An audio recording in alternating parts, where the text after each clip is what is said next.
What's going on, guys? Welcome to another episode of Taste Tuesday on Tastefully Gaming, the show where we talk about gaming news. My name's Seth. I'm Chevy. I'm Cody. I'm Rob. And we're entering November, and that means new PlayStation Plus games, which are Everybody's Gone to the Rapture and The Deadly Tower of Monsters. Now, Everybody's Gone to the Rapture I've heard about. It's an adventure game. I'm thinking, looks kind of cool. I'll be interested in playing this. And Deadly Tower of Monsters is like a top-down astronaut dude running around hitting shit adventure game. So I don't know. Anyone stoked on these games? Curious about them? Don't give a fuck? I'm always interested to play something I haven't played before, so especially games that I probably wouldn't have bought. So yeah, none of these games are really on my radar. So Everyone's Gone to Rapture seems like a good story game. I've heard good. it's supposed to be good, yeah. All right, with that, Rob, first time on Taste Tuesday, bring in the first bit of news. So, Blizzcon is right around the corner, and with it, they're having their finals, their championships for Hearthstone. This is the one they're doing it with first. Basically, you pick one of the 16 finalists, and depending on how they do during the BlizzCon finals, you get in-game rewards for Hearthstone, card packs, specifically. I don't know, I think it's an interesting way of getting the players engaged in the esports, and they get more viewers, and then those viewers get rewards for basically engaging with the esports section of it. I think it's really interesting. I like the idea of allowing people who are already watching this to interact with it and gain rewards. I think it's rewarding for people who are paying attention to it. They're already having fun with it, and now they can get shit. That's actually a really cool idea. And like you were saying, this is kind of the beginning of that, but this is almost something I'd like to see, depending on how it goes, kind of blow up. Esports is rising. We've seen backroom betting and stuff like Evo, right, where people are betting against each other monetary. But that's usually against like what the developers of the game want. Where this is condoned by the developers, and in the end, they get that bonus of extra ad revenue, so it's smart for them, and the players get stuff, so it's a win-win. Thoughts? It's a double-edged sword because betting on games. Because there's people who play the game who are under 18 who are betting on a game. Betting is great because we're all over 18, obviously, but it's still kind of shitty. But is it really betting? It kind of is. Can you lose anything? It really is. No. Well, no, You don't it's put obviously anything not in, real but money, but at the same time, you're giving that that idea of it's okay to bet on this. The story that I read, though, was very specific on using the word voting as opposed to betting. Sure. It's voting on who you think you're gonna who you think's gonna win, and then if you nail it, you get rewarded. Sure. So I get kind of where you're coming from, but at the same time, I think the wording is important. Yeah. Because I think... Yeah, absolutely. I don't think... Especially for legal reasons. Definitely. Well, absolutely, but it just at the same time, it's like at the height of this like CS:GO betting thing that's happening. Sure, voting is another way to do it, but it's like another like kind of I want to say shady because they're doing it right. They're absolutely doing it right, but there's just a little underlining thing where they're just like, "Hey, this is okay." Especially packs. Packs are like that to do that, that's a huge thing. But it's another up. It's going to boost the company, obviously. But. Jay, look like you have something on your mind. Well, the only thing I was going to say is there's if there's no investment, because Hearthstone, you don't pay for the game. You don't have to ever. Oh, and in fact. And you don't pay to pick the person that you're hoping is going to win, and you get a reward. It literally just is voting. Versus betting. I do see where you're concerned about, because it is a thin line, because all they have to do is add that extra step of the feeling, giving the something atmosphere to of win it does something, kind of feel like betting on horses, I guess, but you're not investing with hopes to gain back. So it's not gambling. It's literally, like I said, it's like you're not adding something to gain or yeah. Otherwise, I think Rob kind of said the one thing I was going to bring up, which is this is just a great avenue for them to get more people watching esports and getting ad revenue. So I'm just saying, watching people play Hearthstone is fun. It's cool shit. It's actually really entertaining. Still never played that game. Oh, dude! Watching people play that, I'm like, and I did not think it would be entertaining, but I'm like, that is, even though it's chance. It's like watching people play Magic. I don't get it, but at the same time, it's entertaining. Yeah. Any last thoughts on that? No, I just think it's neat. It'll be interesting to see where it goes. So Yeah, and like I said before, I'm with Rob. I kind of would like to see where this could go. I think it's a cool idea to reward people for Not just essentially Blizzard games. Other games could take exactly from this. like anything. Yeah. Especially like I said with the rise of esports going out, this is a really cool model for advertising. So, all right. Under our second bit of news, Titanfall 2, Respawn Entertainment, makes Titanfall 2, has come out and said that there will be no paid-for DLCs or season passes for Titanfall 2. All map packs and any content that comes out for it will be free of charge. The big thing they wanted to stress with this is, with the last game, they felt like the community was divided from people who did buy the DLC map packs and people who didn't. People were split on different maps. They want the community to stay together, stay strong. I feel like we're all be on the same page on this. I think that's a really fucking good idea. How can you be against it? What was their Twitter quote? Or they were quoted saying that, You remember when games, remember when games used to cost $60 for everything? Get the whole game. Yeah, get the whole game. And that's crazy how Titanfall 2, or the developers that was like, we're going to do this now. Yeah. Like, that's perfect. I mean, the time or like the height of season passes and like map packs and It's stuff like that. definitely It's like, rebellious. that's crazy. And, But they're still kind of a fledgling studio if you think about Yeah. it. So they're trying to really like push and get people into like their corner. Well, and the thing that's really interesting about this too is Titanfall, the first one, was critically acclaimed, but the longevity of it didn't last very long because a lot of people felt like it wasn't complete. And with this new game, I feel like them caring about the community and trying to keep them together and invested keeps the community stronger, keeps them playing the game longer. It's good for them. It's good PR for them. It makes them look good, and it is good on their part. And it's just overall is just good for everyone. And the idea of buying a game and getting new content without paying for it, there's just something really fun, cool about that. Yeah. And it's amazing that this is a EA game, huge company. I know EA is probably not stoked on that, but Respawn did it, and that's fucking awesome. That's what's going to make you money in the long run. It's like the I was immediately going to be like the long con, but it's not the long con. It's like the long. No, it's like fucking, get these guys in Hell now, Games did and that. then but I mean, like this is dudes that did fucking Modern Warfare 2, man. Like, But yeah, Vince I mean- Zampella is the one that's still there. I think I forget who the other guy's name was. He left. He left, yeah. But you still got them, and so maybe that's why they were able to kind of get away with this. With That's EA. the last multiplayer game that I thought that they cared about the consumer, as far as like map packs and all those kind of things. Modern Warfare 2? Or Modern Warfare Titanfall? 2. Okay, yeah. Yeah. That was the last Infinity War Call of Duty that had a soul. Yeah, exactly. This whole thing, though, just seems like they're investing in making people happy to be more accessible and get Titanfall 2 in houses and keep them happy. Or just to get other people, people not And bitching about the first game. longevity as well. Like what Cody was saying, where basically if somebody comes in 3 months down the road and there's a new map out, they're not like, oh, I'm stuck and I can't play this new map mode. They can jump right in with friends down the road, no money out of their pocket. Yeah. I have conversations with people at work and we're talking about Black Ops 3 and they're like, you should play this. And they're like, well, I don't have the latest map pack. I'm like, oh, you should spend $50 and buy the map pack.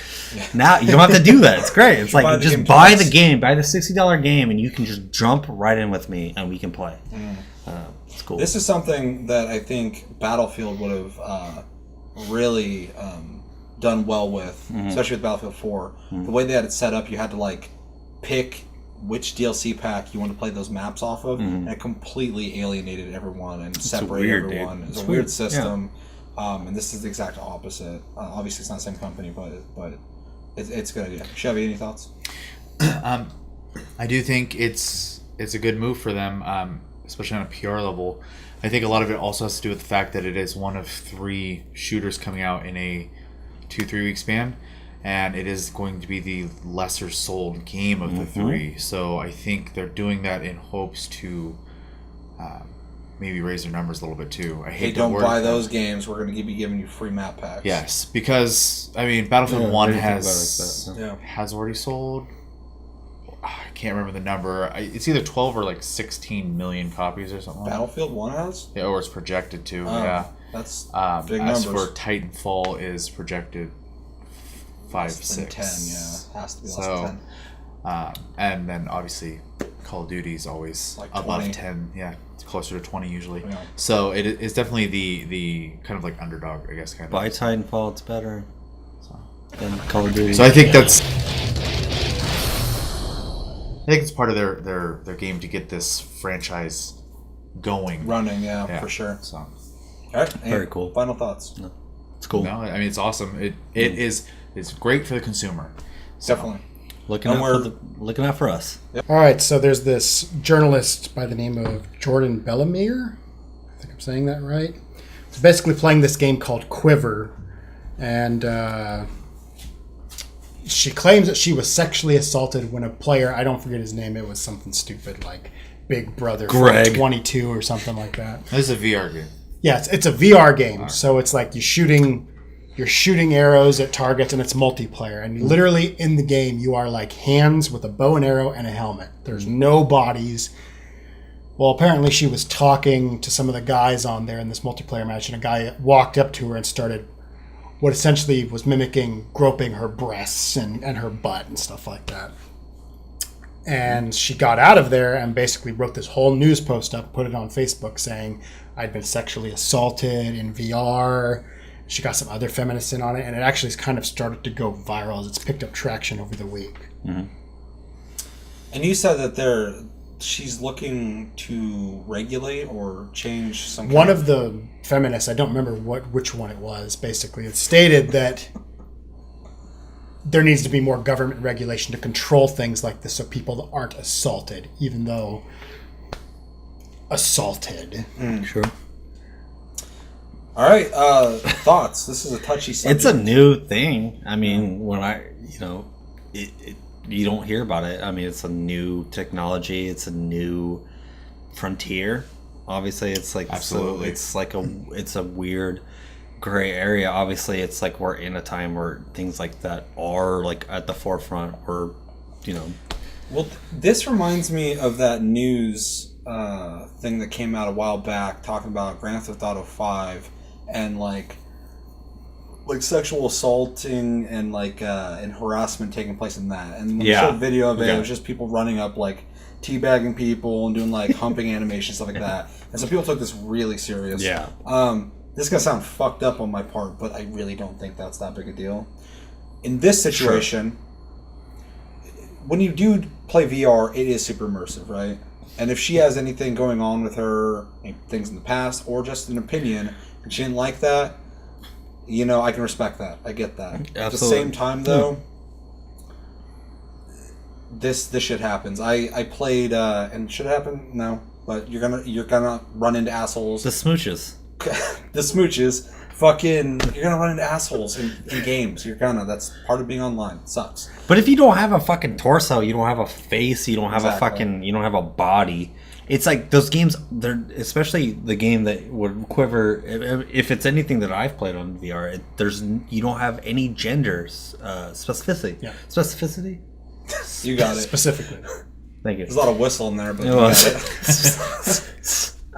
But there isn't. Like, it's just like you're just a person. You're not. There's no gender whatsoever. You're just a person. So it's like, I mean, it could happen either way. But you can't just because you're a woman. And I'm just thinking off the top of my head because of what I've spent in VR or whatever. You can't go in there and be like, if someone comes up and grabs, your boobs.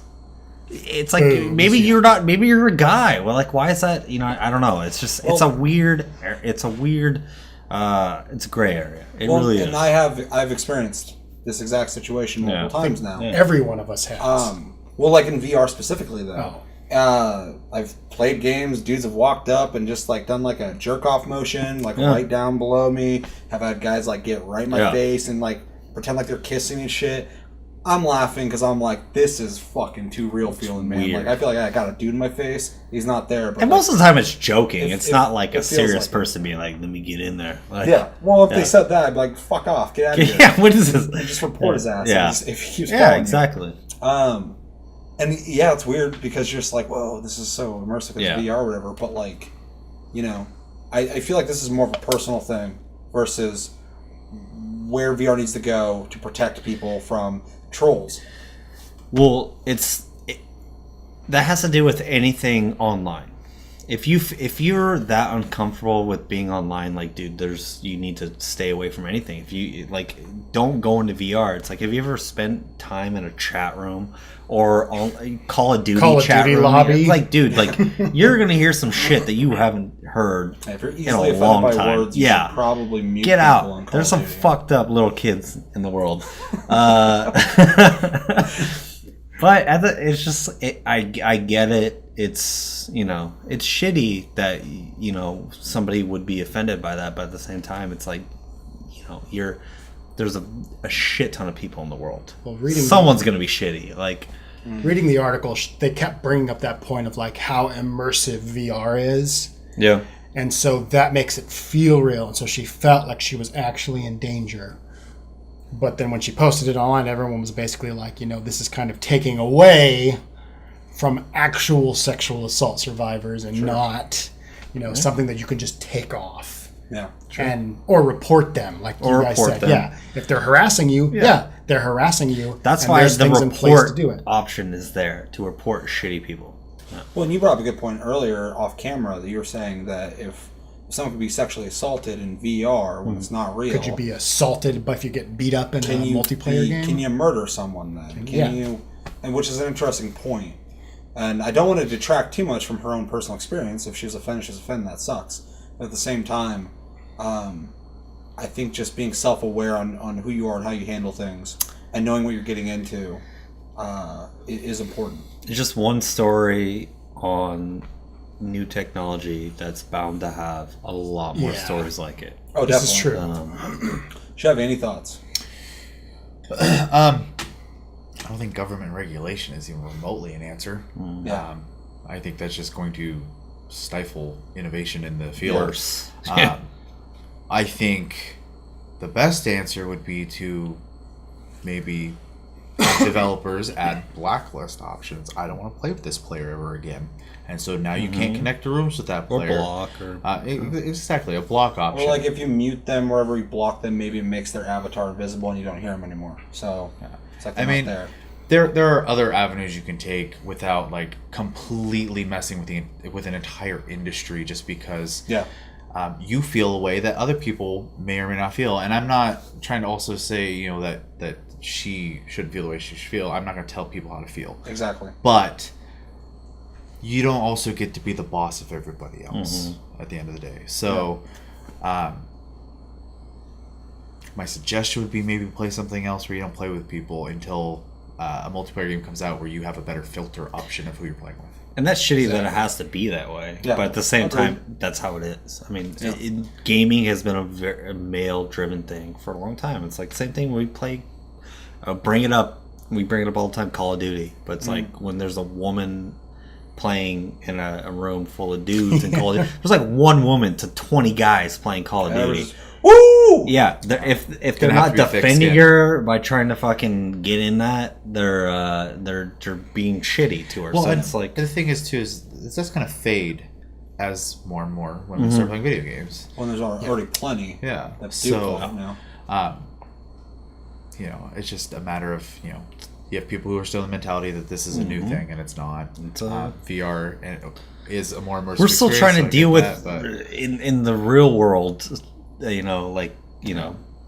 sexual assault and things like that. So, let alone It just feels like a flashback to like back when God. they were like Mortal Kombat. Kids are going to start murdering each other. It's like that whole cycle all over again. it's a new thing. First-person shooters are going to make people Yeah. shoot Yeah. up schools. Yeah, the Shit like that. guys that did Call of Duty played Doom, and now More fucking that's the reason. more hype, bring them on. Yeah. All right. I think it's going to about cover that. Chevy, last bit of news. So, some Nintendo Switch rumors, though supposedly from a good inside source, according to, I believe it was GameSpot, I read it on. The Nintendo Switch's stats are kind of leaking out. Obviously, we're going to get more information when Nintendo officially announces them in January, but supposedly it's supposed to have a 720p resolution, multi-touch touchscreen, and they had rumored about having multiple hardware accessories available for the console.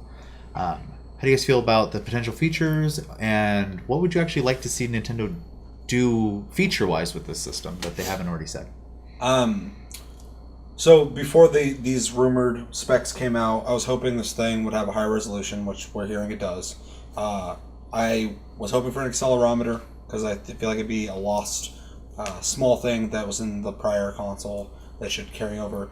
And then, touchscreen. So I mean, like, they pretty much nailed it. If they do that, that's great. The 720p thing though is important to me, just because the Wii Pad for the Wii U, it looks fine, but if you can increase that visual fidelity and better, higher resolution, it just feels like a new, better premium console.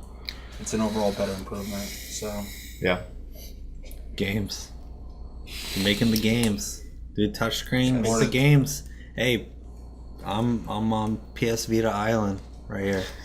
They fucking And it is a they small hype island. that shit. They hype that shit. I was stoked. Fucking touchscreen. I'm like, ooh, this technology is nice. Nothing. They didn't make Nothing. shit. So make the games, man. Like, tech. It sucks that it's with that it's like technology and games. We know they're gonna make the games, and obviously if the technology meets the point, it's gonna be great. Let's do it. It's gonna be great. I just Do hope it. they actually do something with like the touch screen Sure. that actually is functioning in the game and not just trying to make that a focus. Don't of the make game, it a like the second. Wii U, Yeah. like Don't make it a gimmick. second-hand thing. Yeah. Like we saw some examples of it in games where it's like, hey, your inventory's down here, and you're controlling your inventory with Yeah. that. That's awesome because you're not breaking from the immersion of Zombie the game. U. Yeah. Zombie U. You're able to do stuff down here. But yeah, I think they should pull it back and not try to make it integral to like the games. Just a neat side feature. definitely. Well, even using it, because it's obviously going to have some online capabilities of like web browsing, Netflix, stuff like that. With the touchscreen, I mean, it just makes sense to make that easier and faster without using the D-pad and stuff like that. So, Right. Chevy? The 720p thing's kind of interesting, just because obviously most games strive for 1080 and soon 4K. But I also think it might help them a little, because obviously they're not going to put the power inside this thing that you have in the PS4 Pro or the Project Scorpio or anything like that. But it's not going to be too hard for the developers to downres their games to work on the system. And if it has a normal functioning controller, they can ignore the touchscreen stuff. They don't even have to use it if they don't do. So I do think that opens up third-party support big time for them to have like a normal resolution on their system. Well, So- 720p is not even bad, especially for a smaller screen. You're going to notice it less. And this is an overall improvement for them, because they're going to try and sell this at a lower cost than the other consoles. It's Nintendo, that's what they do. So lower resolution, cost less for them to make, makes sense, but it's also an improvement off their last console. Right. So in my opinion, it's a win-win. 720, yeah. It's pretty sweet. That's not bad, actually. Yeah. I'm interested. 480. Shit. The only concern I have is that I see them trying to bring these back catalog of games that were from like previous generations of Xbox and PlayStation, like 3 and stuff. Yeah.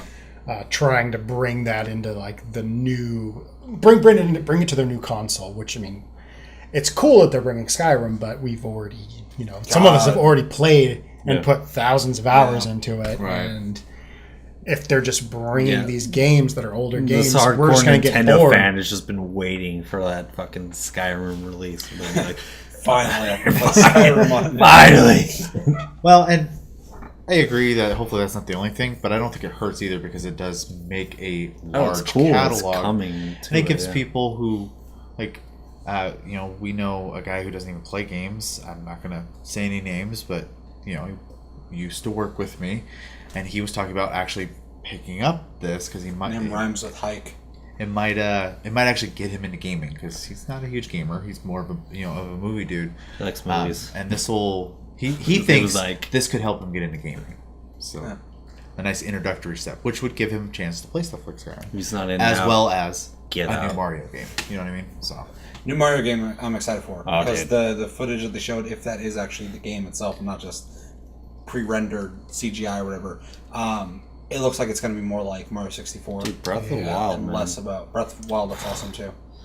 But again, I was not stoked for a Zelda game until I saw that. I wasn't was like, either. Holy I shit. haven't been stoked for a Zelda Yeah. game in Yeah. years. yeah, thanks for actually making a different formula. Fucking Yeah. man. While still maintaining that Zelda feel. Right. Any last thoughts on those rumors or the Switch in general? No, just wait until January to hear the official specs and Hey, if price. we're still So, we're speculating on rumors, it's great. It's great. That's what they want. Getting us talking about it. Yeah. All right, well, I think that's going to do it for this episode of Taste of Tuesday on Taste of Gaming. As always, thank you for watching. Make sure to like, subscribe if you enjoyed this episode. Make sure to check out our other episodes. Make sure to check us out on Tumblr and Twitter, Taste of Gaming. Check us out on Twitch, Sleep Division. And again, thank you for watching. My name's Seth. I'm Chevy. I'm Cody. I'm Rob. And until the next episode, which should be sometime in the middle of this week, have a great week, guys, and take it easy.